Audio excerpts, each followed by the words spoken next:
Okay, so we're going to start. Welcome everybody to our third seminar of the fall 22 semester and our second virtual seminar. I'm Andy Miller. I'm a professor in the Department of Geography and Environmental Systems, and it's our pleasure to bring Kevin Omland to you in a moment. I'm going to introduce Hassan Ahmed to do the introduction, and then Kevin will take over the screen. I'm just pointing out we have a few upcoming seminars that may be of interest to people. Next week we have Dr. Catherine Kling from Cornell University, who will be talking about the social cost of water pollution, and that's actually being presented by the School of Public Policy, and we're collaborating with them on that. The week after that, we have Dr. Candace Boyd, who's the new director of the EPA Chesapeake Bay program. I don't have a title from her yet, but she's a very dynamic speaker. I think you'll really enjoy that. Week after that, the November 2nd, Dr. Holly Michael of the University of Delaware, Drivers and Impacts of Marsh Migration in the Coastal Critical Zone. And then the week after that, Dr. Keith Eshelman from the Appalachian Lab, Detecting and Understanding Hydrologic Change in Developing Watersheds, Role of Environmental Site Design. And with that, I will stop sharing. I will ask Hassan, and actually I should put Hassan on the stage here. Let's see. Where'd my participant list go? Hassan, I think if you start speaking, we will be able to see you. Can you hear me? Yes. Okay. We are pleased to welcome Dr. Kevin Omland in this seminar. Kevin Omland is Professor of Biological Sciences at UMBC. His lab studies a range of topics in avian evolution, ecology, behavior, and conservation, with a particular focus on new wild orioles, including studies of their phylogeny, speciation, hybridization, and coloration. For the last 5 years, he and his students and colleagues have studied the endangered Bahama Oriole in close collaboration with the Bahamas National Trust and with NSF funding from the Office of International Science and Engineering. He completed his bachelor's degree at Dartmouth College in 1985 and his PhD at SUNY Albany in 1995, and has been faculty member at UMBC since 2000. He was awarded the Presidential Research Professorship for the period 2016 to 2019. Dr. Kevin Omland, the floor is yours. Okay. Thanks very much, Hassan, and Andy, thanks for the invite. I feel grateful to be able to speak to the GES department. It's great to work with many of you, including Matt and Colin on this project, but Andy, for example, on Faculty Senate and Senate Executive Committee, and then a bunch of the rest of you on iCare, etc. I'm truly grateful to have you on, as colleagues, just a couple buildings over. So I'll be presenting our work on the Bahama Oriole today, and this work was really done in the context of the global extinction crisis. When I learned about this critically endangered species that was a nonstop flight from BWI, I felt like it was a really compelling need to have somebody work on that species. And to be honest, I thought that it was pretty likely that I was going to help document the decline and extinction of a species. I thought that was one of the possibilities. And the take-home message today is a good news story. But I think there's more and more evidence. We are in a sixth great extinction.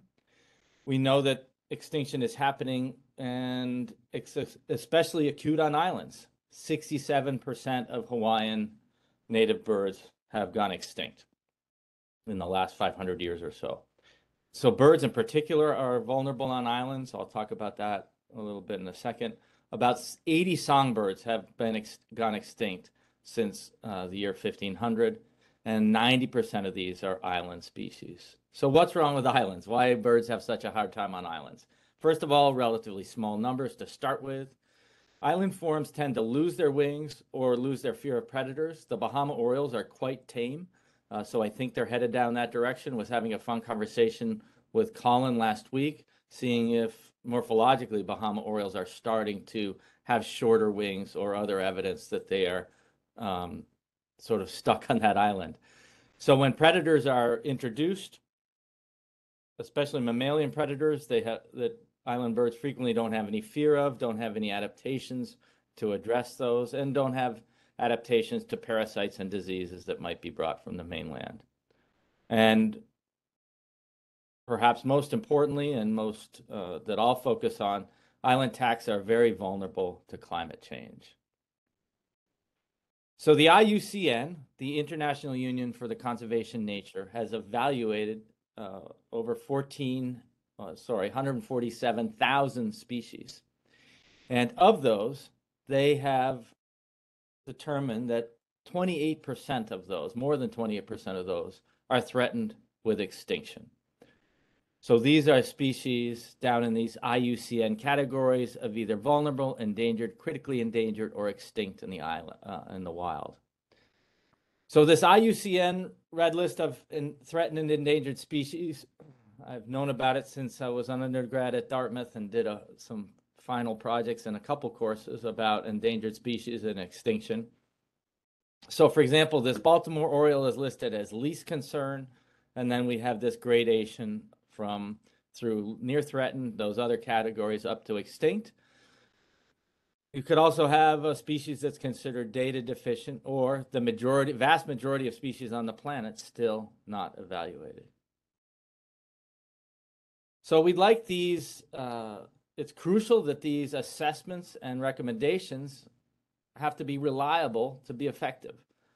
So here's one that I'm pretty confident is quite reliable. The Puerto Rican Amazon, the Puerto Rican parrot, was down to about 13 individuals total in 1973, if I'm not mistaken.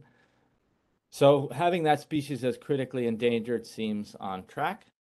It's indeed increasing. There are now something like 300 birds in captivity and almost 200 in the wild, if I'm not mistaken. So critically endangered, but heading in the right direction. And so then we can talk about uplisting, going from vulnerable to endangered, or what I'll be talking about, downlisting, going from critically endangered to endangered. So there are many islands around the world that are vulnerable to climate change, but there's some reasons to be especially concerned about Caribbean islands. They're all predicted to become hotter and drier. The problem of sea level rise is going to be especially acute for the Bahamas. They're one of those nations where a huge percentage of the land mass is less than a meter or two above sea level.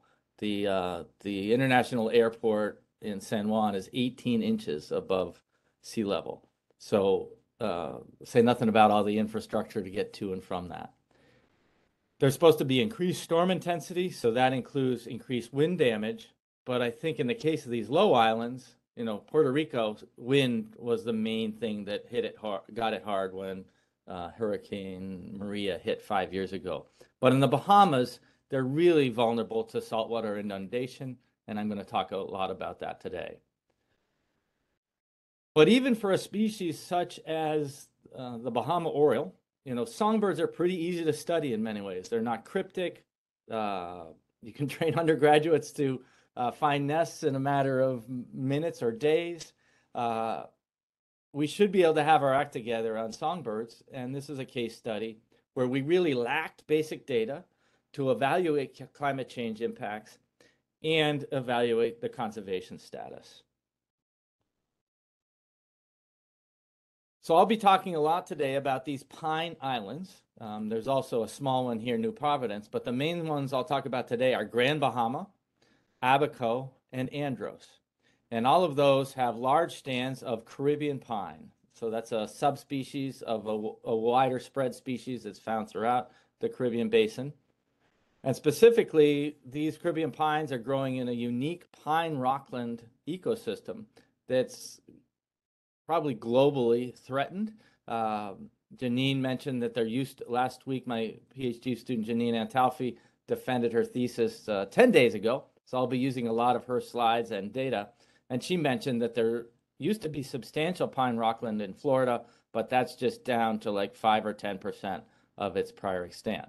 But this will be the ones I'll be focusing today specifically on these Caribbean islands, these pine islands. So what are the threats to these pine forests as ecosystems, and what are the threats to these pine forests for these pine specialist birds that I'll be talking about today? In the past, these islands were logged extensively. The island of Andros was clear-cut. 70% of the pines were just completely clear-cut in the middle of the last century. It is a fire-adapted ecosystem. Without fire, it would convert to broadleaf forest.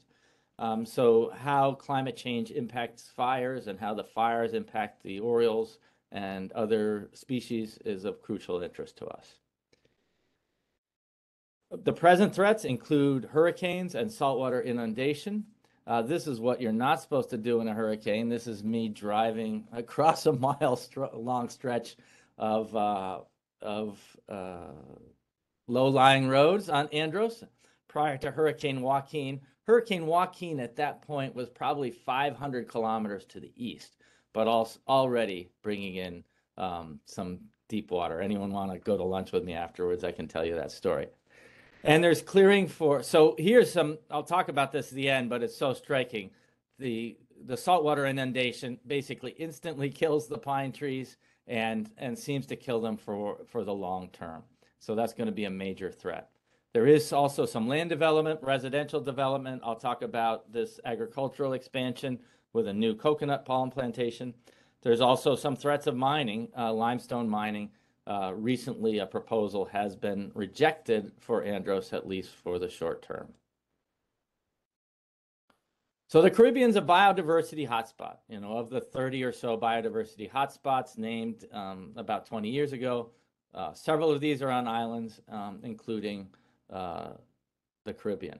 So the Caribbean includes 21 threatened endemic songbird species. So threats to all of these species include these induced predators, cowbirds, specifically shiny cowbirds. This was a species of cowbird that's a brood parasite, frequently reduces reproductive output of a pair of orioles to 0. And those are not an introduced species. They naturally invaded, but I think they're clearly an invasive species that it's of threats to many, many Caribbean songbirds. I've mentioned sea level rise and hurricanes.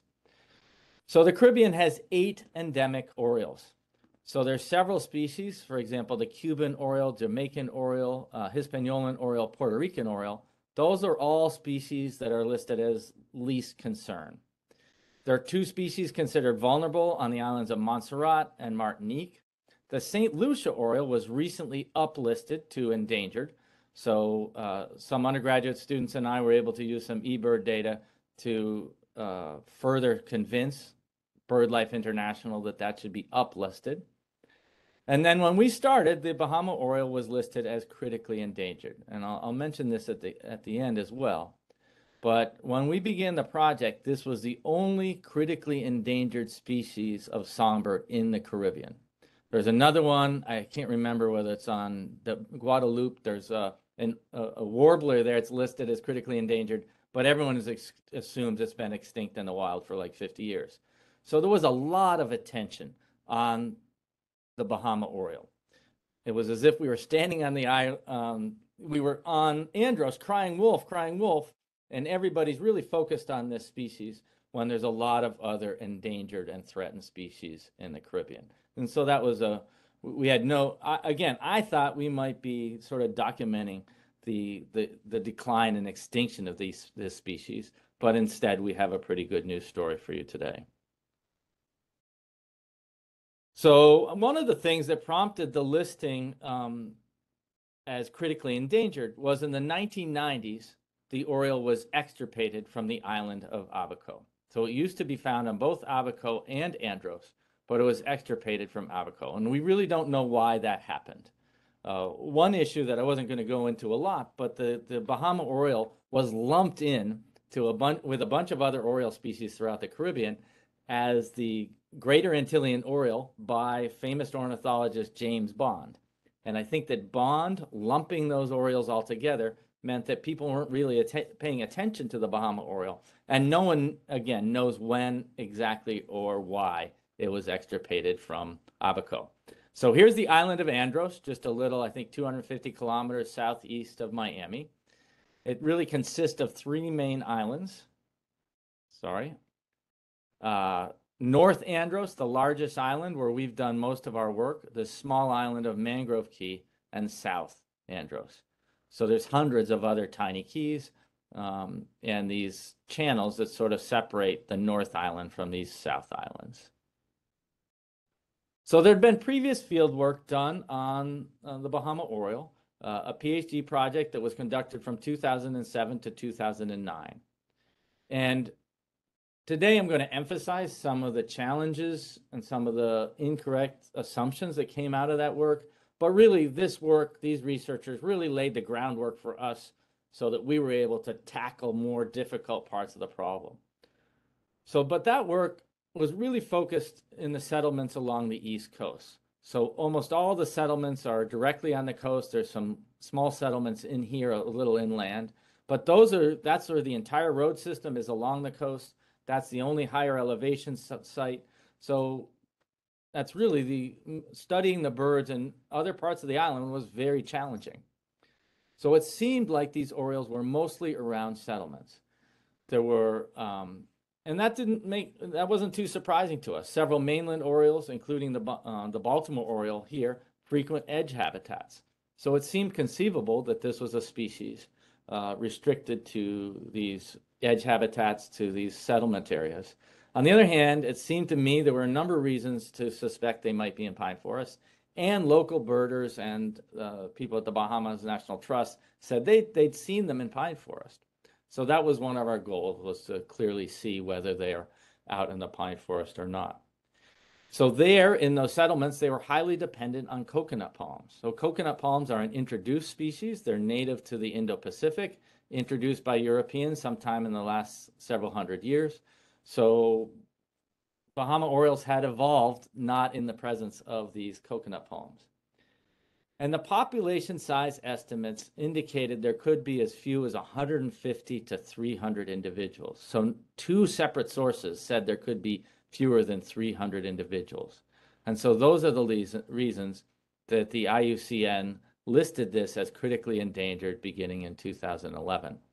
Another reason it was listed right then was that was the year my PhD student Rachel Sturge published data indicating that genetically the Bahama Oriole was very distinct from these other Caribbean orioles. And that was the final straw that said, hey, these should be considered separate species like they were described at first.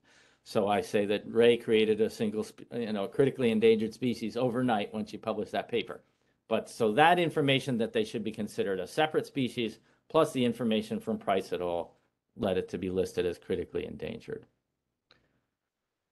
So Price et al. Indicated that a couple of the main threats were these shiny cowbirds. Again, a female cowbird comes in and finds a Bahama Oriole nest here, for example, hanging underneath the frond. They're these beautiful hanging nests, and they hang underneath the frond of a coconut palm or of other nest trees. And so the female cowbird comes in and lays an egg. They do it very quickly, get in and out fast. We actually watched this more or less happen with the Puerto Rican Oriole this summer. And so we think that these cowbirds, which first reached the Bahamas in the 1990s, are a potential huge threat. In other islands, we know that the shiny cowbird has been a cause of decline. We also know it's one of the preferred hosts of the shiny cowbird. They're close related. They're all in the blackbird family. So it stands to reason that indeed the shiny cowbirds are a possible threat. Those are some reason and that we've looked into and I'll tell you about to suspect that they are not potentially the most important threat to the Bahama Oriole. The other threat focused on by Price et al. Was lethal yellowing disease. So lethal yellowing disease is killing coconut palms all over the world.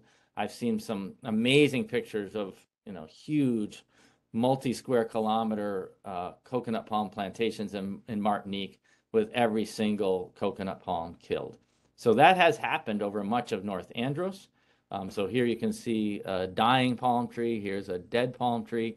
And so it's lethal yellowing. The fronds yellow, and it's typically the lower fronds that yellow. So if indeed it's the main nesting tree, and if indeed it's being killed by these diseases, it makes sense to consider that planting more palm trees could be coconut palms in particular could be a useful thing to do. But we'll talk about some of the challenges of that. So as we began this project, there were major questions, including, are the orioles nesting in these vast pine forests?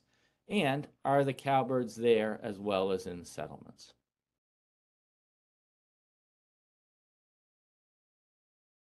So let's briefly talk about the habitats we find on Andros.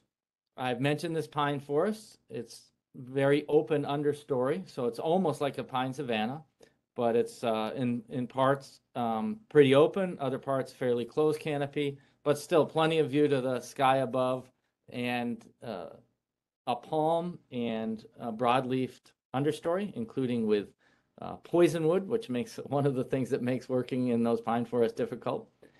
The other native habitat, to sort of go backwards here, is this broadleaf coppice. So this is a really dense forest. The canopy is completely closed, really dense and dark in there, frequently on the order of 3 to 5 meters tall, and tends to be on this limestone substrate with some spectacular sinkholes in it, including some spectacular, beautiful blue holes. So this is termed coppice. This is a term used in other parts of the world, especially in the UK, and that's an important side note that I'll mention briefly. So here are these developed habitats, disturbed habitats, maybe residential areas, small, administrative buildings, schools, small commercial areas. Really not that much of that. It's a very sparsely inhabited island. It's about the size of the state of Delaware, and only about 7,000 people live there. There is some small-scale agriculture, some row crops. They raise amazing amounts of onions on the coral rock. To see a field ready for harvest, that's just these naked onions sitting out in the dry field on top of the coral rock. Not the best soil in the world, but they make it work. Here was an old citrus plantation that was abandoned and now being taken over by several invasive species, including Brazilian pepper. So that was the background where we began the Bahama Oriole Project. I was able to fly down and meet with people from the Bahamas National Trust. They said, let's do this. We came up with a name, we came up with a website, we came up with a plan, and so we began work on it. Colin and Matt joined the project about a year or so in, and we successfully got NSF IRES funding. So that's International Research Experience for Students. And we had one very successful field season, but we're shut down by COVID in 2020, 2021, and we've been shut down by the Bahamian government in 2022. I won't go into that too much, but at the end of the questions, we can go into it more. It's really a tragedy for conservation in the Bahamas, tragedy for education and capacity building in the Bahamas, and it's an economic tragedy for the Bahamas. It's all self-inflicted. They have basically kicked out all international researchers, and they're making it hard for even domestic field research to happen. An amazing sort of impact of some very well-intentioned legislation based on the Nagoya Protocol, but it's really messed things up in a huge way. So what will I be talking about today? Much of the talk is the good news. We've got lots of good data on reasons to suspect that the Bahama Oriole is doing much better than it was, and which led BirdLife International to agree with our recommendation that it be downlisted to endangered. It's a cautionary tale because based on some of the limited information from that previous work, some of the conservation strategies proposed could have been actually destructive to the species. And certainly I would argue that not having them in the right category creates conservation problems. I alluded to before that we take our eye off all the endangered species throughout the Caribbean and think that there's one that we should be focusing on. And then it's a pretty cautionary tale about climate change with hurricanes and saltwater inundation. Saltwater inundation has destroyed a huge portion of the pine forest in the Bahamas in just the last 20 years, and I'm very nervous about what's going to happen in the next 20 years. So the pine forest turned out to be it's hard to figure out the exact right order here. So, but it turns out that the pine forest is crucial to the Oriole.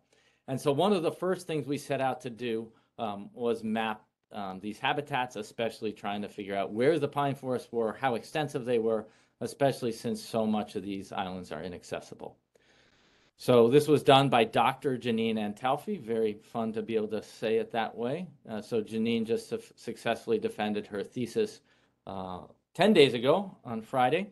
And I'll try to mention this a couple times, but Matt Fagan was crucial to her thesis and really advised her on this remote sensing aspects of her thesis. So Matt was an amazing co-advisor, and I think we both should be proud. She began at the American Bird Conservancy with a full-time job that actually pays some reasonable amounts of money. She began that yesterday, so very excited for her.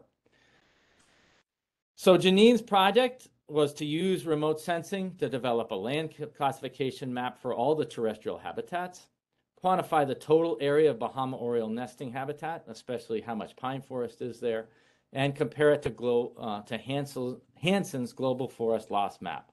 So Hansen et al. Published a paper in Science in 2013, and their website continues to be updated. And so Janine and Matt thought it would be a good opportunity to see how well Hansen's map does at forest loss, or lack thereof, on Andros. So hopefully many of you in this department know this like the back of your hand, but here's the protocol that Matt and Janine embarked on. Importantly, a lot of the field survey data was started by Jennifer Christoph. She was an undergraduate in GES that finished up 2 or 3 years ago. So Jennifer got us off to a great start with that. Here's an undergraduate, Michael Rowley, in the biology department, assessing and creating ground truth data. Janine's used that as source of training data, classification with a random forest model, and especially in the end, this forest loss analysis. People can ask Matt for questions at the end if you have detailed questions. So Janine mapped 9 terrestrial habitats. So here's all of Andros, and here's a zoom in on North Andros. The dark green is the pine forest. The light green is this broadleaf coppice forest. The yellow, there's a fair amount of agriculture here in North Andros, but very little in the rest of Andros at all. And the red are these developed habitats. Further out west, there are these wetland habitats, including grassy wetlands and a limited amount of mangrove scrub. So the overall accuracy of the map, both producers' accuracy and consumers' accuracy, averaged 89%. And Janine published this, again with Matt as final author, in Environmental Monitoring and Assessment. And one of the points of the paper was this comparing, once we had this map, which was crucial to our Bahama Oriole project, Matt, sort of pushed Janine and said, there's a lot of other things we can do with them, including comparing to Hansen's map. So here's basically Janine's map with pine forest marked in dark green and all other habitats, the other habitats light green. And red is where Hansen's map projects forest loss. So some decent sized patches of up here in North Andros and scattered patches elsewhere. And first of all, we knew that there hadn't been extensive deforestation here because we're in there doing point counts on orioles. And for example, out here in the west, we knew there was no development out here. It's 20 kilometers from the nearest settlement, and almost literally, you need a 4-wheel drive to get there. Janine was able to go in and confirm, looking at high resolution satellite imagery, that these were indeed not deforestation, but probably the signature of understory fires. So many of these understory fires come through every 2 or 3 or 4 years on average. And these remote ones, are probably indeed set by lightning. And they're a natural part of the ecosystem. In most cases, they don't damage the pine overstory at all. But it clearly makes the understory black or brown for the coming months. So that creates a big signature. And at the level of the global scale, looks like for a deforestation. So 92% of this forest loss was due to what Janine called false deforestation. And so their take-home message, and Matt, I think, has had similar results in the Southeast U.S., is that this global scale map, is going to have challenges at the local scale, especially for these open pine habitats. But crucially for the Bahama Oriole, Janine mapped over nearly 1,400 square kilometers of pine forest versus only 25 square kilometers of developed, probably about 2 or 3 times that much of agricultural areas. But if they really were focused on the developed habitats, the Orioles have way less habitat available than if they're also using this vast pine forest.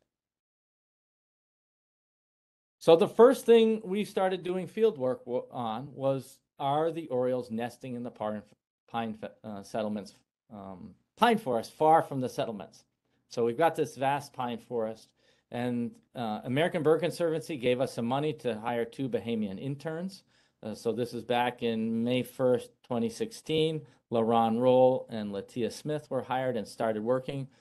And I asked LaRon to just start spending time in the pine forest. He'd never looked for a nest before, but 5 days later, he reported that he'd found a nest and that it was in a pine tree. And I was ecstatic that he'd found a nest in the pine forest, but dubious that the Orioles would nest in pine trees. They do indeed. About half the nests we've now found in pine forest are in pine trees. We don't know of any other Orioles that would nest in a pine tree, or that's kind of an open circumstance. A couple weeks later, our crew was able to come down, and my student Dan Stonka was able to find a couple nests in thatch palms. So here he's looking up into some dead thatch palms, and that's the view from below. Here's a yearling Oriole building a nest in the pine forest. So Dan and LaRon and the rest of our team was able to publish a paper in the Journal of Caribbean Ornithology, pointing out where we found these 3 nests far from these settlements, as well as several other pairs in the pine forest. So once we know they're in the pine forest, it was crucial to know, are the Orioles choosing specific nest sites? And this was done by 2019 GES major, Brianna Yancey. And Brianna did an amazing job of doing vegetation measurements at nest sites and at control sites that were either 100 or 500 meters away, depending upon her question. And she found there were significant difference in the nest site characteristics. So at the micro scale, we call it, the nest tree was significantly taller than nearby possible nest trees. And also at the macro scale, at the level of 100-meter radius circle around the nest tree, those habitats had significantly more tall thatch palms. Here's one that Brianna's working under. Significantly more tall thatch palms than the control habitats. On the other hand, we did find nests in parts of the pine forest where there were not thatch palms. So it seems like those with tall thatch palms are a preferred habitat, but probably most of that pine forest throughout the island, based on what we know, is viable Bahama Oriole habitat. So that was, all of that's huge positive news. But what about, are they extensively using the pine forest? Our sample size was still pretty small. We need to do population counts to look at habitat use and to try to evaluate the overall population size. So to do this work, we needed to do hierarchical distance sampling, and Colin was crucial to enable us to do that. He worked very patiently with Michael, who had no experience with this kind of work, and Michael was very determined and learned the coding necessary to pull that off with R. And so Michael's first author on this paper in Avian Conservation and Ecology, which is now the top highest impact factor bird journal, if I'm not mistaken. And Rick Stanley was a master's student at Imperial College London at the time. He did a lot of the field work, so they're sort of co-first authors. So each of these little dots on the map out here are places where we did point counts. So here, this green again is the pine forest. So there are, so the black points are places where we did not detect an Oriole, and the white points are the places where point counts where we did detect an Oriole, either heard them or saw them. And so there are indeed some of these detection points in settlements, but there are many detection points out here far in the western parts of the island. In this case, 2 or 3 kilometers from the nearest settlement. In this case, probably 10, 15 kilometers from the nearest settlement. So clearly, there are many, many Orioles throughout the pine forest. Not only that, but most of our detections were in pine forests. All of the top models that Michael and Colin found included pine, and pine was the best predictor of detections. So, for example, we included coconut palm as well. That was not a good predictor at all of where we would find Orioles. So in fact, by the time we got there, at least, it did seem like there were lower densities or at best similar densities in the developed areas. So using these methods, Michael and Colin and all were able to estimate that just in our northern study site, so we conducted point counts here in the northern tip of North Andros within this square here, that just in that study site, there's something like 1,200 to 2,800 Orioles. So Janine Antalfi also did the conservation genetics of the Bahama Oriole. I'm going to go through that section a little quickly because I've squeezed in a lot. So she wanted to ask, is there population structure? Should these be managed at separate populations? And what's the overall genetic diversity? Are there low enough population numbers? If there were only 300 or 150 and they'd been through bottlenecks in the past, the population could be suffering from inbreeding. And as I mentioned before, there are these channels that conceivably could limit movement across these islands. So Janine was able to get 36 samples from these sites on North Andros and 9 samples from these sites on the southern islands. So here are the possible patterns that Janine could have found. So we're talking about haplotypes here. They're basically genetic alleles, just different genetic variants. We can talk more about that at the end if you want. So here's one possibility where there's a single haplotype, a single genetic variant. This large circle indicates her larger sample on the northern island, smaller sample size on the southern islands. But this would imply that there was very low genetic variation and that there's really a risk of inbreeding and no ability to adapt to, or limited ability to adapt to changes due to climate change. Here she could have found no sharing between the islands. I'm sorry, the mouse is getting out of control. So here we have a common dark allele that we've labeled dark blue up here, a couple other less common alleles, and none of those alleles are found in the South Island. It's a completely different allele, completely different haplotypes found there. So then we would have 2 distinct populations. They should be managed as such. That implies they're not flying across. If one of them goes extinct, they may not be able to recolonize. Or you could have genetic sharing between the islands, that there's lots of gene flow. It should be treated as one population. So one pretty common allele up here. It's also the most common allele in the south, and the other allele is also shared. So that would indicate gene flow between the islands, either currently or in the relatively recent past. And it's that latter pattern that Janine found for all of her loci. So this is the mitochondrial control region. That's a region of the genome that's just inherited by females. So that tells us the female-only story. So there's ongoing or recent gene flow at that locus, one common allele, one less common allele, but both of those alleles found in the north and the south.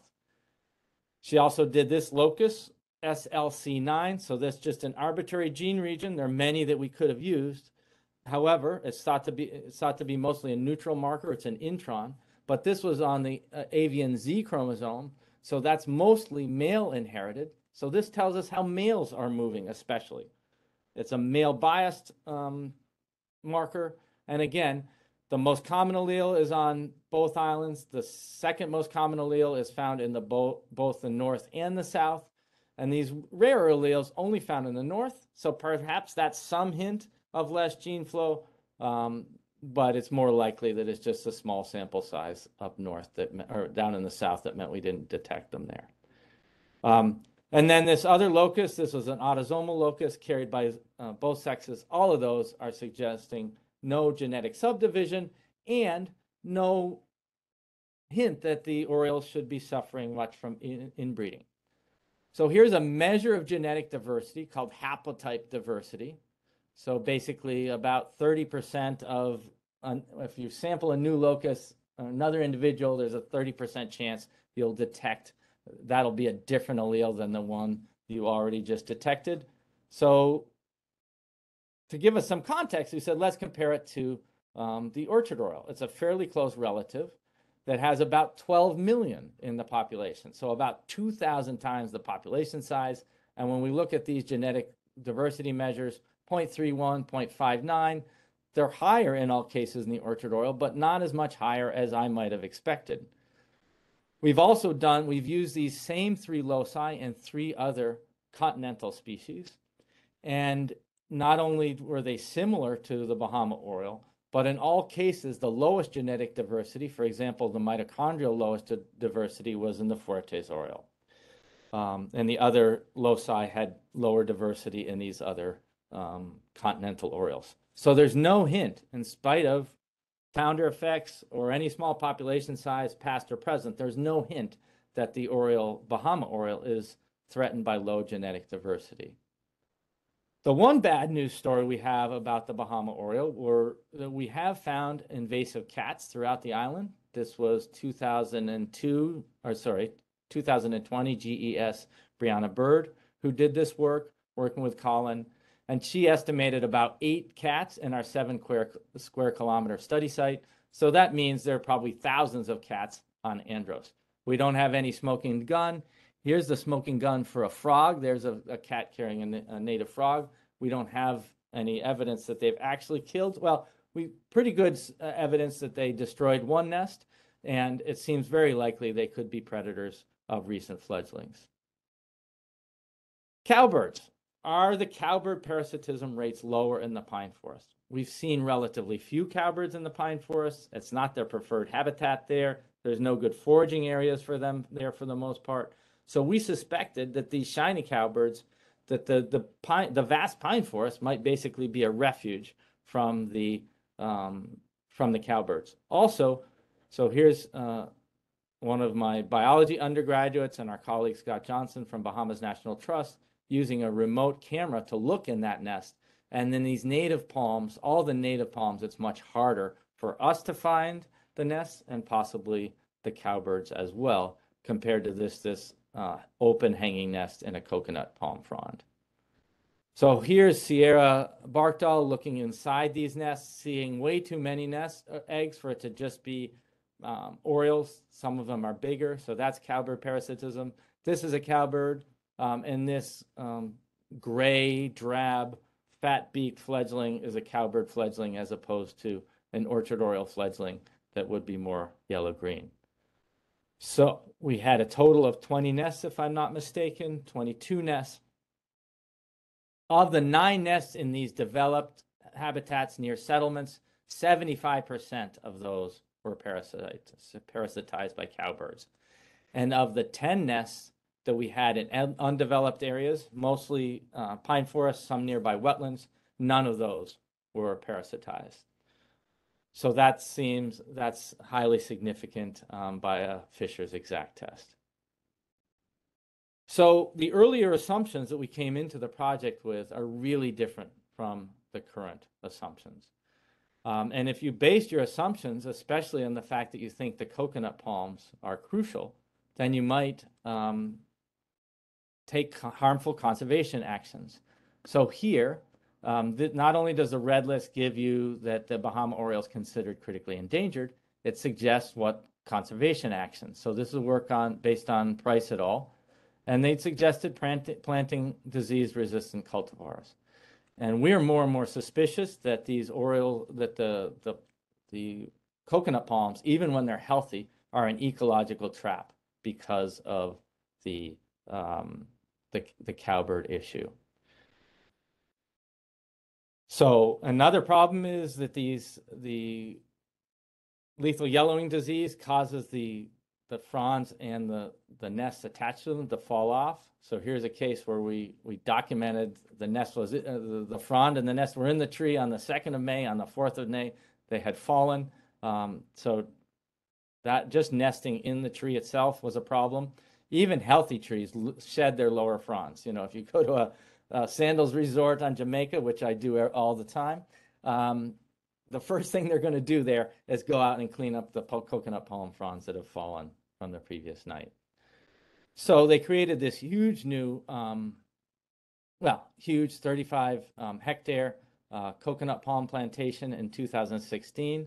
So there's it's not even clear cutting. They just bulldozed the entire understory away and burned it and planted coconut palms.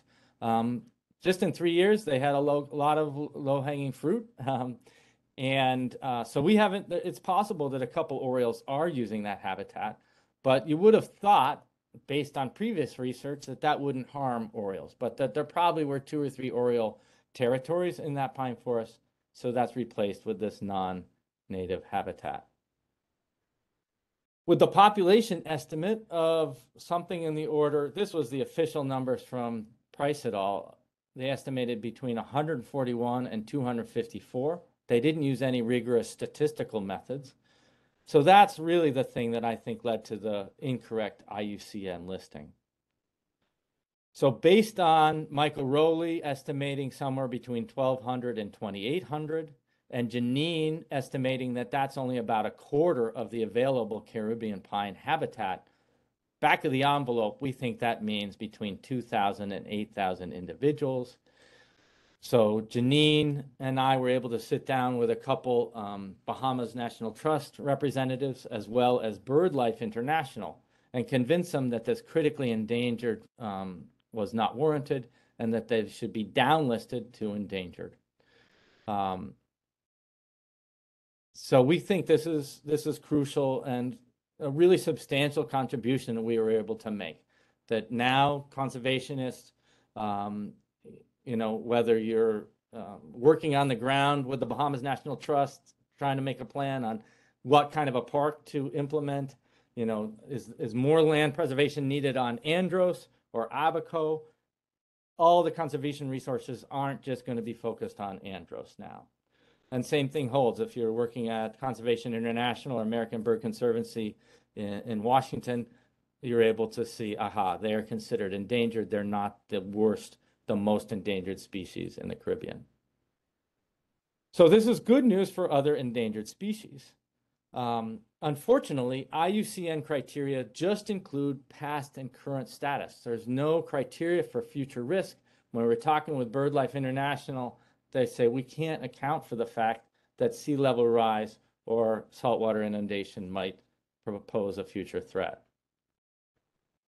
And what happened on Abaco and what has happened in the past on Grand Bahama are a sure indication of what could happen on Andros.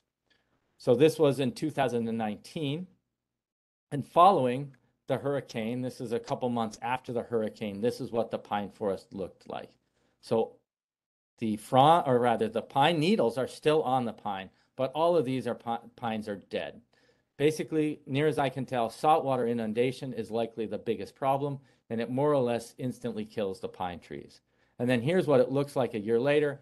There's still plenty of branches on it, but all of these pines are dead. That photo taken by Martha Cartwright does not show a single living pine. And so Bahamas National Trust and American Bird Conservancy were able to get Janine some training data.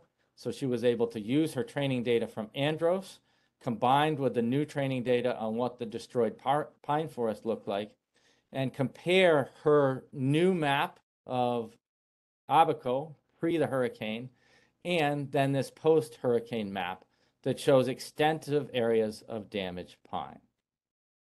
And indeed, the main area where she found the damaged pine was exactly in the path of Dorian. So prior to the hurricane, 700 plus square kilometers, post-hurricane down to 458 square kilometers. Fortunately, there still are extensive areas of intact pine. So that's good for a number of reasons, especially for some of the other species that are there. But that's a 40% reduction in the Caribbean pine forest of Abaco.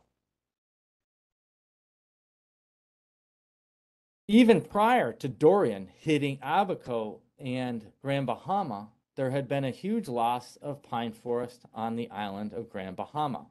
And this is work done by Zico McKenzie when he was working in the Bahamas. He's a native of Grand Bahama. He's now a PhD student at Loma Linda University. And so he was able to compare the pine forests prior to any of these three hurricanes and post these three hurricanes. So that alone led to a 36% reduction of pine forests on Grand Bahama.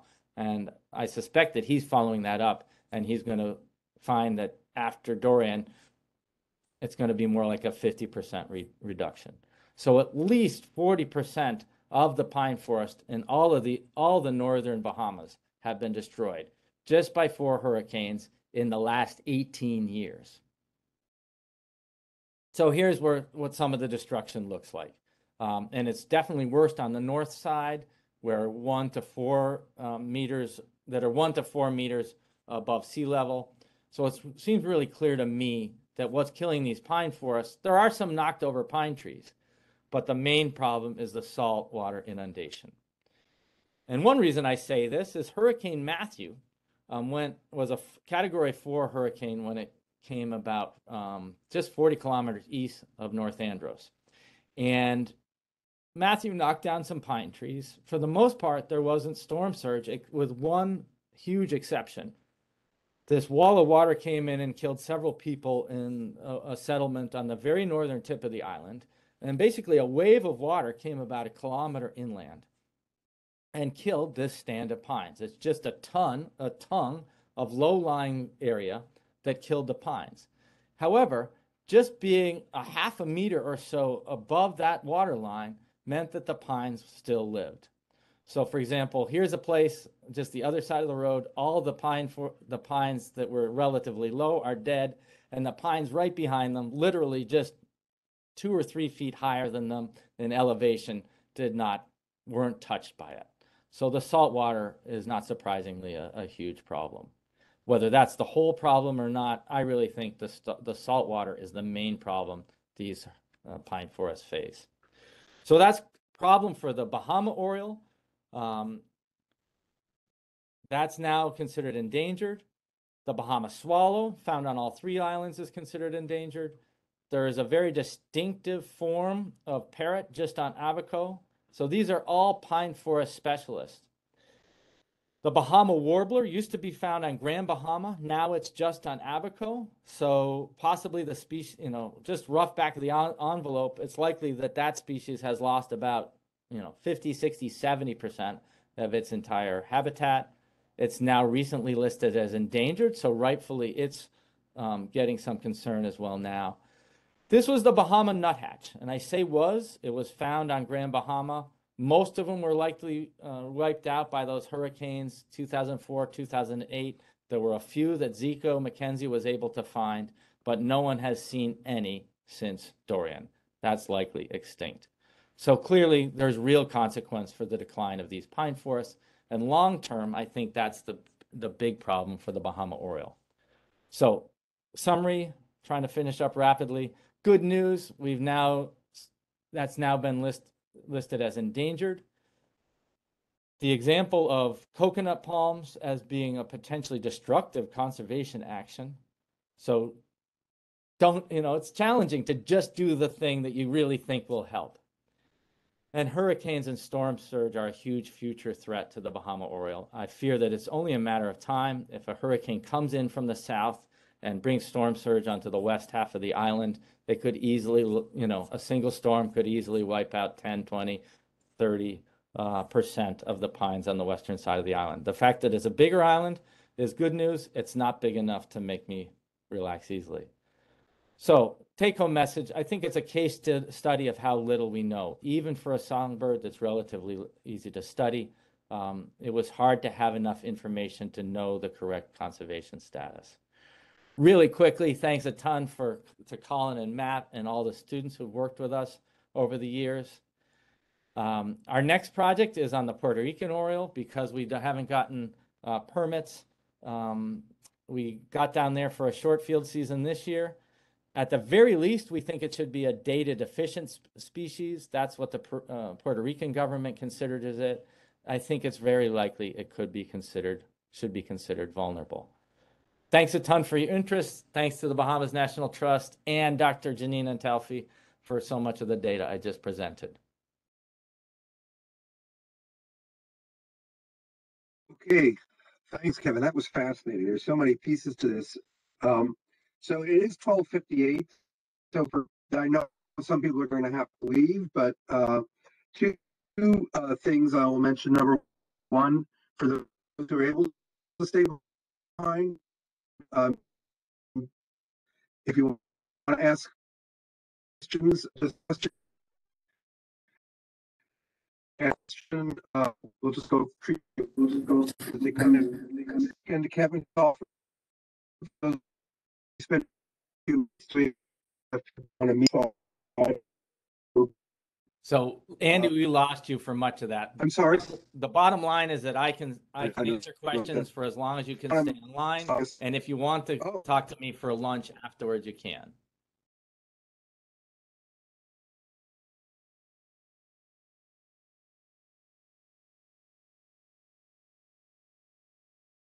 Okay, thanks. Can you hear me now? Not really. So please jump in with anyone have questions. Just start talking on mute. I'll read the first question on the thing. Molly Finch asked. No. Molly, do you want to read your questions? No audio. Okay.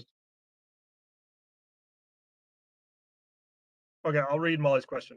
Since the IUCN list doesn't incorporate the future risk, what list do you recommend that incorporate that for conservation species work? Ooh, that's a hard question. Yes, I don't. Now I'm working in the U.S., so I have to learn about the U.S. system, and some of you may know that. So I don't know whether the future risk is part of the U.S. system or not. And certainly IUCN Red List is, it's the gold standard. I don't think there's anything else that's nearly as widely used. And it's hard to implement. It was really tedious to work through those criteria and figure out how it should apply to the Bahama Oriole. So I think there's good reason potentially not to have future risk be part of it, because it would just take something that's complicated and subjective and make it even worse. But for those of us using the list and paying attention to that, I think it's crucial that we understand that limitation.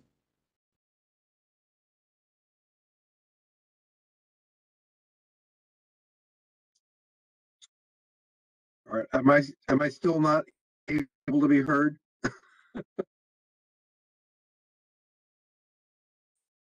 You're breaking in and out.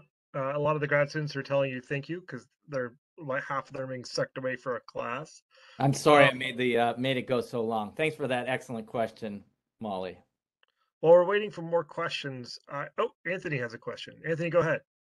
Oh, this is Dan. Dan, go ahead. Okay, Dan, when you're ready, you can. All right, I'm just gonna speak it because this would be faster. Have any of the Bahama Orioles been like tagged or tracked using GPS or GIS tech in the past? We did track a few of them, just a total of 3 individuals that helped us keep track of 3 separate pairs. That was a great undergraduate by the name of Sheridan Denaqua, who's now a second-year dental student at a place called Harvard. So we're very proud of what he went on to do, but he did a great job. And one cool thing is that the habitat or the territory sizes were literally like 5 or 10 times the size that I had assumed they were. So that was conventional VHF radio tracking. If they let us back on into the Bahamas, which I hope they do sometime in the next 2 or 3 or 5 or 10 years, we'd love to do a lot more of that, especially to see if they're staying in the pine forest and holding territories year round, or is there some other habitat, that coppice habitat, mangroves, that they might use for a couple months of the year fig trees in a really dry season, etc. Okay, thank you. Great question. Thanks, Dan. Anisha had a question. Anisha, do you want me to just repeat it or do you want to ask it? I can ask it. Thanks, Dr. Omland, for a great talk. I was just curious how fire intensity or frequency is changing with climate change and how that affects the pine forests and how fire is managed on the island. Yeah, so Matt and a previous undergraduate, Gabe Wilkins, have gotten a start on some of those questions. And the good news there is that some of the remote sensing fire products do enable us to look back in time a little bit and have some sense of this. We don't know yet how the fire regime is changing. I think it could go either way. If it's a lot drier, you could have more frequent fires and maybe they don't burn as intensely. On the other hand, it could cause buildup and they would burn. We have hints. There were some fires in 2019 that in February, March 2019, that's typically the height of the fire season, that did kill some of the pine canopy. So that clearly could be a problem. Hot fires could, not just go through the understory, but could kill the pine overstory as well. How fire is managed, they've done like one hectare controlled burn on Andros. That officially it's not managed. On the other hand, locals do set fires. They like to hunt hogs, and that makes it easier to hunt hogs. So they do set fires some, so that probably increases the intensity. Probably humans have been setting fires on Andros for 5,000 years. The core record of pollen and charcoal shows a pretty interesting increase in fire with the arrival of the Lucayans about 5,000 years ago. So the Lucayans probably helped the habitat for the Bahama Oriole by creating more pine forests as well. Thanks for a great question. There's a bunch of aspects of it, and we're just beginning to scratch the surface of the things you touched on. Yeah, we didn't see a huge trend in frequency yet, but I think the intensity is a really open question. Dawn, Andy, and I are both pointing to you. Hi, thanks, Kevin. That was a super interesting talk. It's great to learn about your project and all the people who've been involved. My question, and I wanted to make sure people who had questions on this specific research went ahead of me, and grad students especially. I was really interested in, I guess, a bigger picture issue around wildlife conservation. And that is, so you did so much work to figure out more accurately the conservation status of this one species and a few adjacent species around it to understand better priorities and conservation actions that would be most important. And you mentioned like 100,000 more than 100,000 species on this list. And I guess I'm interested in from your experience and perspective, what does it take to get the funding and the personnel to do this work in kind of a realistic way? Like, what's that going to look like into the future for other species that might be in a similar kind of situation as the Bahama Oriole? I know that's a huge question, but I'm interested in hearing you reflect on it because it seems like it is kind of overwhelming to see how much work this took, how much expertise and engagement with communities and students that it took, and then what happens to all the other species, I guess. Yeah, I mean, a couple different ways to tackle it. I like to tackle small problems, and I try to do it in the end in fairly big ways. So I tend to try to bite off only what I can chew. So the next step for me, what I would like to do and what we're being forced to do by the Bahamas government is to look at other orioles in the Caribbean.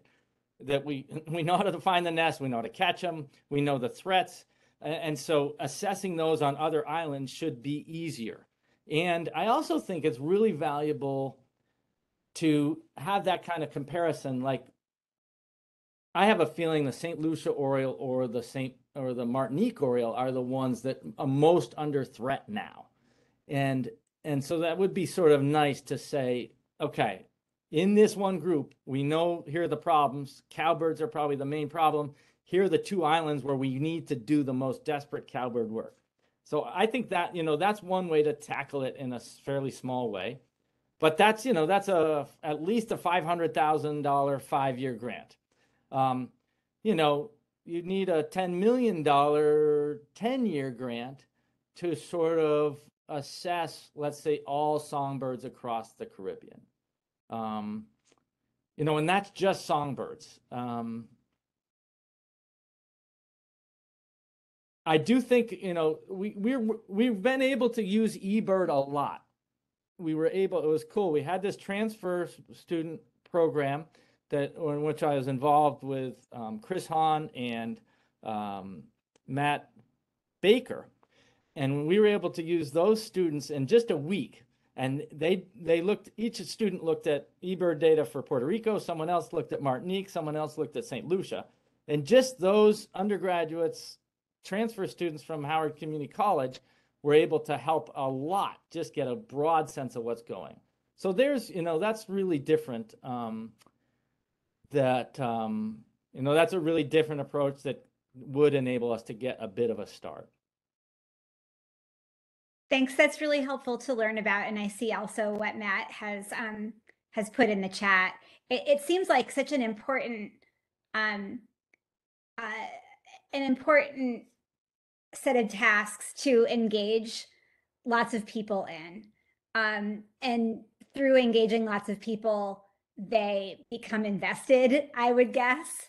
Because once you figure out the status of the animal, then there's all the work that goes into actually implementing the recommended conservation steps. So it's just it's a little mind-blowing to think about all of it.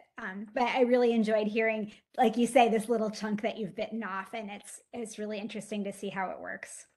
So Scott Johnson is wonderfully on the call. I just noticed that now. There's Scott, who's got one of the best smiles in the entire Caribbean. And Scott was able to lead a great conservation education effort based on this. For example, making great pamphlets that were handed out. Oh, here it is right here, Scott. So there it is. It's got Bahamas National Trust logo on it. It's got UMBC logo on it. Talks about the Oriole, just visually really appealing. He did a similar thing at airports. So each of the airports on Andros has a beautiful poster about the Bahama Oriole. We handed out 200, 300, 500 business cards that had the Bahama Oriole on them. So anyone we talked to, we'd hand them this card and, say, if you see an Oriole nest, please let us know. We learned about a third of the nests we found were from people telling us about nests on their front lawns. On the back, it tells them, gives them what to look at with for the nest, for example. It gives them the Facebook page, tells them how to contact Bahamas National Trust. I still get phone calls from the Bahamas every 6 or 8 months with somebody having a new observation. That's really cool.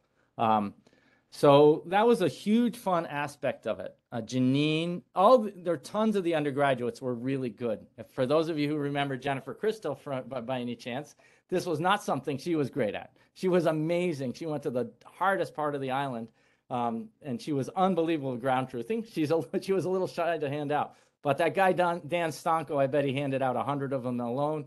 Janine probably handed out 200 of them. And Scott gave tons of talks, again, collaborative efforts. Scott and Laurent Roll have given tons of talks to schools. I've given talks to the bird clubs. So I think that piece of it was super successful. I'm sure Scott has opinions on that.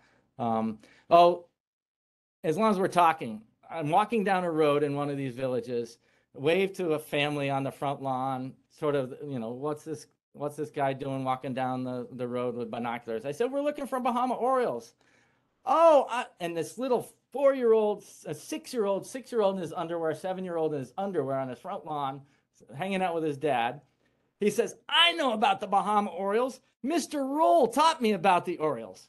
So that was indeed LaRon Roll, who was the first one to find the nest in the pine forest, who'd been hired as Bahamas National Trust lead education person. So just a very fun little, this kid was so excited to tell me what Mr. Roll had taught him. What a great story. It makes all the work that goes into biting off the little chunk seem really worthwhile. It makes it seem a lot bigger, getting you to the goal of conservation. Great. Thanks so much for that. Can people hear me anymore? Can you hear me at all? We can hear you. Andy's back. Right, so since I have to close it out, you heard. Not anymore? Can you hear me now? How about now? I'm talking right into the microphone. It's not a microphone problem. It's a Internet bandwidth problem. Your video. It's internet. Okay.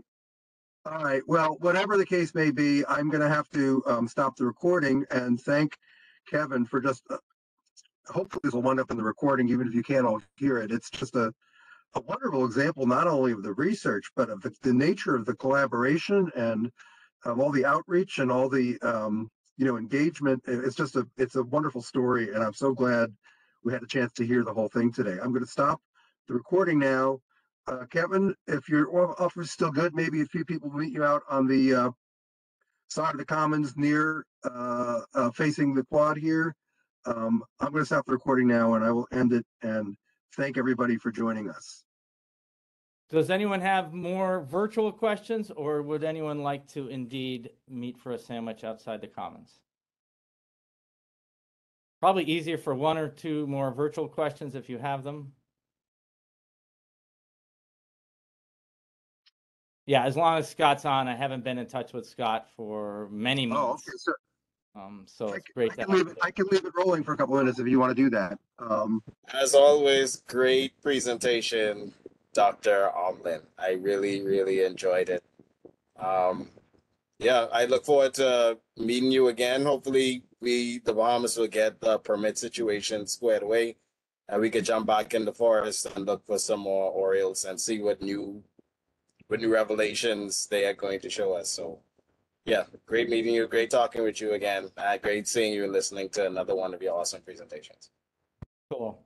Have you been to Abaco since the hurricanes? Yes, I have been to Abaco. I've been to Abaco and I've been to Grand Bahama. It's part of my new job. I do a lot of environmental work. The birds on the Bahama Oriole, the Bahama Warbler still has not been seen on Grand Bahama, despite extensive searches. So we really do think that it has trended towards extirpation on Grand Bahama. But Abaco seems to be doing fine. However, every year there's a threat to Abaco. Any hurricane can come from the east, travel up the chain, and hit the southern Abaco area where we have Bahama warblers, and that could decimate that population as well. So every year is a threat, unfortunately. So the pine forest that got destroyed on Abaco, to what degree are those in low-lying areas, and do you think is storm surge versus vegetation accumulation versus salt spray? What's your sense of what killed or damaged at least so many pines? A saltwater intrusion was one of the biggest issues that was affecting the pineland. You got to excuse my little girl. She is very insistent on me interacting with her. Excuse me a second.